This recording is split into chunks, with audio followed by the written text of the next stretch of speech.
What about game 2? 8-3 Duke. The Blue Devils still a chance to get to a 10-win season this year with a win on Saturday and a win in the bowl game. The Blue Devils 8-3. They're at 4-7 Wake Forest. Saturday at noon on ACC Network. Manny Diaz and the Blue Devils, a 4-point road favorite in Deektown.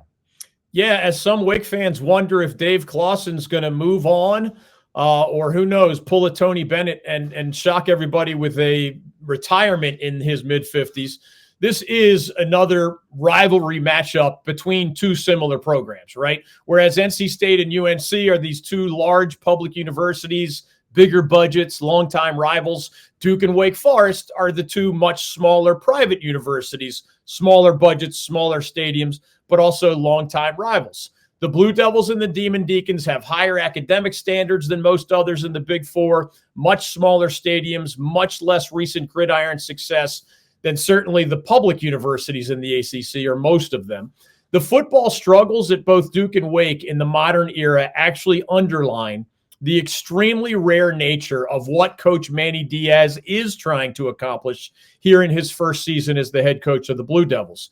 At 8-3, as Chris mentioned, Duke has a chance to finish with 10 wins for what would be just the second time in the history of a program that is more than 100 years old.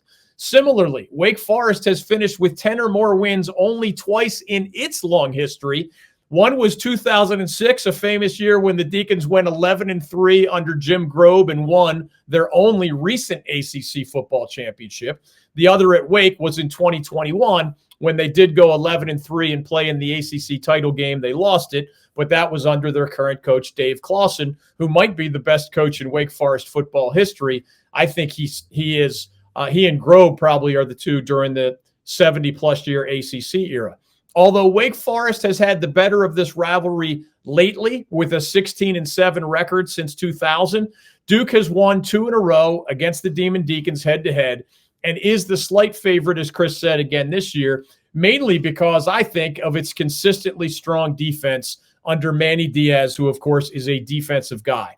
With playmakers on all three levels of that defense, the Blue Devils are up there alongside Clemson, SMU, Virginia Tech in a lot of the ACC's defensive analytics, and they're in the top 5 in the league at Duke in scoring defense at only about 22.6 points per game.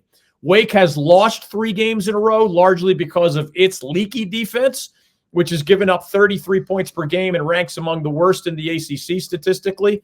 It is senior day for the Demon Deacons, but they're only 1-5 at home this season, and they haven't won in front of the home fans since their season opener against an FCS opponent, and not a good one at that, North Carolina A&T, which finished with only a single victory all season. Both teams will try to get their star running backs going in this one. Damon Claiborne for Wake, Star Thomas for Duke, and the Deeks are going to need an advantage in that area if they're going to spring an upset over the Blue Devils in this one.